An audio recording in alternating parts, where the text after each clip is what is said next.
Hey, salut tout le monde, j'espère que vous allez bien, j'espère que vous êtes en forme. On se retrouve pour une nouvelle vidéo. Donc pour cette vidéo, je vais vous présenter 3 produits. C'est quoi? Waouh, incroyable, c'est des boîtiers PC justement. Donc n'hésitez pas parce que justement ces classements sont fous. Je vous ai concocté un petit peu 3 boîtiers justement qui vont vous intéresser. Donc bien sûr, vous les retrouverez en description. N'hésite pas à t'abonner et à mettre un petit pouce bleu, ça fait toujours plaisir. Vous aurez bien sûr les liens en description. On est parti pour ce top 3. Donc le top 3, donc le Asus TUF Gaming GT501, donc c'est un très bon boîtier. Vous allez pouvoir justement mettre des cartes mères en ATX et IATX. Donc en gros EATX, en gros c'est juste des formats de cartes mères. J'ai fait d'ailleurs 2 vidéos sur les cartes mères AMD et Intel, donc n'hésitez pas à aller les voir, elles sont justement sur la chaîne. Ça pourrait vous intéresser et puis justement pouvoir le mettre dans ce boîtier PC qui sont juste magnifiques. Que ce soit justement en panneau de verre trempé. Vous avez aussi des ventilateurs en 120 mm en RGB, ça va juste rendre un truc magnifique, un truc très beau. Vous pouvez aussi les mélanger avec du water cooling justement pour avoir après encore un aspect beaucoup plus RGB, donc c'est totalement possible. Vous pouvez mettre dessus donc un water cooling, ça c'est totalement possible aussi. Là-dessus, donc il faut compter qu'il fait 10 kg à poids vide, ce qui est normal. Après bon, le PC à poids plein il fait une vingtaine, une quinzaine de kilos, ce qui est totalement logique. Surtout utiliser aussi des ventirades, de très bons ventirades. Je vous ferai peut-être une vidéo sur les ventirades, ça pourrait vous intéresser. Donc là pour ce boîtier PC, donc là-dessus vous avez justement un Asus TUF justement qui vous permet de justement, grâce à Asus, de pouvoir contrôler les ventilateurs justement au niveau du RGB. Donc ça c'est quand même un petit plus aussi. Ça supporte cette poignée, vous avez aussi une poignée au-dessus qui supporte jusqu'à 30 kg. Ça c'est vraiment génial. Et en plus de ça, comme je vous dis, ce côté RGB, c'est ça qui fait un plus aussi dessus. Vous avez de quoi la capacité de mettre des water cooling de 360 mm à l'avant et en haut aussi. Donc ça, c'est aussi une possibilité. Et avec un espace pour un radiateur de 140 mm donc à l'arrière. Donc c'est quand même un plus aussi. Donc vous avez aussi des ventilateurs donc PWM en 140 mm pardon. Et vous avez bien sûr des ports USB à l'avant, donc 3.1, donc de génération 1. La possibilité de pouvoir mettre ce que vous souhaitez dessus. Donc vous êtes vraiment très large et franchement il est vraiment assez modelable. Donc en plus de ça vous pourrez bien cacher, il y a des ranges câbles à l'arrière, donc pour être bien tranquille et pour bien faire passer les câbles, que ce soit pas forcément envoyable, donc avoir un très bon câble management. Ça c'est un petit plus aussi bien sûr là-dessus. Donc en plus avec un passe-câble bien correct, avec un petit plus les supports SSD bien sûr. Vous avez aussi donc des supports de stockage pour les 3.5 et 2.5. Donc en gros les disques durs mécaniques hein, entre guillemets. Donc vous pouvez les mettre aussi dessus. Donc point de fixation aussi pour pompe à eau sur la partie inférieure. Vous avez aussi de range câble comme j'ai dit. Un dispositif préinstallé d'espacement pour la carte mère. Un support pour vitre en verre justement. Donc justement en plus en verre trempé. Donc vous allez pouvoir avoir votre petite config à travers le petit verre. Donc c'est quand même un plus. Ça rajoute un petit poids parce que le verre trempé c'est quand même... bon ça reste relativement léger. Mais il faut le compter aussi. Donc j'espère en tout cas ça vous plaît. Donc si ça vous plaît, un petit pouce bleu. Et puis en plus de ça, mettre le produit sera en description bien évidemment. Pour le second produit, donc le Lianli PC 011. Alors là c'est un très gros PC. Donc vraiment très sympa aussi.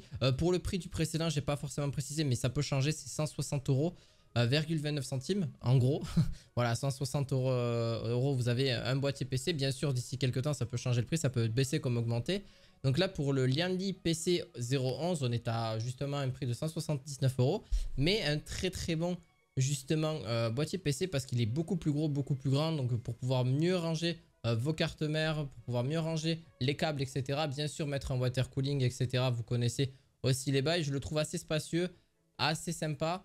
Là-dessus d'ailleurs vous pouvez mettre des micro ATX, des mini ITX, des ATX et des ITX. IATX en gros c'est le format de carte mère qui est de plus en plus grand quoi.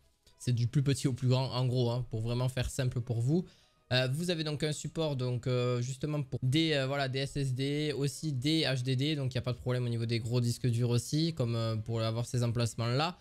Vous avez un range câble aussi à l'arrière qui est quand même beaucoup plus pratique. Bon après c'est pas le must du must mais c'est déjà très bien pour pouvoir ranger ce que vous souhaitez aussi. Donc vous avez aussi de quoi mettre aussi un lecteur DVD si vous souhaitez pour lire encore les petits DVD du style pour mettre les jeux PC. Mais bon à l'heure actuelle c'est plus maintenant c'est plus virtuel que physique. Surtout pour les PC en général. Donc ça se fait assez facilement. Donc bien sûr vous pourrez mettre un petit water cooling sans problème de 240 mm. Mais peuvent accueillir bien sûr du 360 mm sans problème. sans souci. Et même un boîtier pour accueillir même un 280 mm. Donc un vrai plaisir pour les amateurs de RGB et de water cooling. Déjà tout prêt et tout prêt à l'emploi. Donc ça c'est quand même un plus aussi. Vous avez aussi donc là-dessus donc un panneau justement bien, enfin surtout un boîtier bien aéré. Donc et en plus de ça avec à l'avant et à l'arrière. Donc vous voyez bien, là je vous mets une petite image. Que c'est bien, on le voit entièrement quasiment le PC, donc ça c'est quand même cool aussi, mais tout en étant on va dire épuré au niveau de la chaleur etc, et surtout pour éviter de poussière etc, voilà, donc ça il faut faire attention aussi. Donc pouvoir mettre votre alimentation, le PC sans problème, il n'y a aucun problème et ça se range assez facilement et ça c'est cool pour pouvoir bien le démarrer. Et en plus de ça vous avez quasiment pas d'emplacement, surtout que l'alimentation je crois qu'elle se met derrière pour pas vous dire de bêtises. Donc vraiment un boîtier quasiment parfait. Et en plus de ça RGB si vous souhaitez, donc après bon bien sûr soit vous rajoutez des ventilateurs supplémentaires en RGB pour vraiment que ce soit voilà la fête dans votre petit futur PC. Donc ça c'est vraiment très cool aussi. Donc si vous avez besoin de conseils je serais ravi d'y répondre, donc n'hésitez pas. Donc voilà, ce boîtier est juste magnifique et juste sublime pour vous. Donc si vous voulez je vous le mettrai bien sûr en lien en description de cette vidéo. Je continue par le troisième. Donc le troisième c'est le NZXT. Donc le NZXT c'est très connu aussi. Vous avez donc dans cette NZXT donc pareil, vraiment pareil, une verre trempée aussi au niveau du verre. Donc à l'avant vous pourrez voir un petit peu votre PC, tout ça. Ça c'est cool. Vous avez une version Elite, une version Flow, une version Unlimited et aussi basique quoi tout simplement. Et en plus de ça donc vous avez les ports USB à l'avant comme d'habitude, justement des filtres anti-poussière, donc ça c'est sympa aussi. Vous avez donc de quoi mettre la petite alimentation, de quoi ranger vos câbles si votre alimentation n'est pas justement elle est modulaire. Donc quand elle est modulaire ou elle est semi-modulaire, donc ça dépend aussi.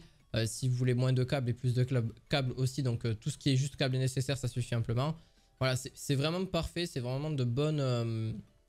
vraiment une très bonne... Elle est blanche par contre, hein, donc d'une couleur blanche que vous pourrez bien sûr un petit peu changer avec une face avant en noir etc. Vous pouvez accueillir bien évidemment un water cooling sans problème. Surtout pour les radiateurs qui sont conçus justement d'une taille maximale de 240 mm. Et avec une installation d'un système water cooling à boucle fermée ou ouverte. Donc ça c'est à vous de voir bien sûr, à bien prendre les mesures etc. avec votre futur water cooling qui est largement compatible. Donc vous avez un débit d'air, pour juste être plus précis dans les détails, de 50,42 CFM. Donc voilà, c'est juste un petit peu plus précis, mais voilà, vous pouvez accueillir aussi bien sûr un petit, forcément un petit water cooling de 140 mm sans problème. Donc 120 ou 140 je sais plus exactement, mais c'est ça, normalement c'est 120, 240 et 360 logiquement au niveau des water cooling. Mais voilà, vous pourrez en accueillir sans problème. Et en plus de ça renseignez-vous bien là-dessus. Donc au niveau des water cooling, qu'est-ce que vous pouvez accueillir etc. Normalement c'est du voilà 120, 280 etc. Donc renseignez-vous bien pour celui-ci. Il reste vraiment parfait, très bien épuré aussi, hein, voilà ça va, franchement il n'y a pas trop de soucis sur celui-ci non plus.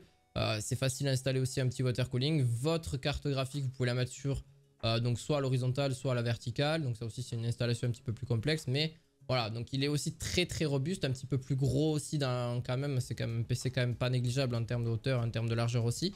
Donc ça faites attention aussi, ça dépend de ce que vous recherchez etc. Si vous recherchez une petite tour ou une grande tour, mais là vous pouvez mettre pareil toutes les cartes juste toutes les cartes mères la plupart du temps. Mini TX, micro ATX et ATX. Pas la plus grosse mais c'est déjà très bien. On a un poids quand même de 6,6 kg à vide bien sûr.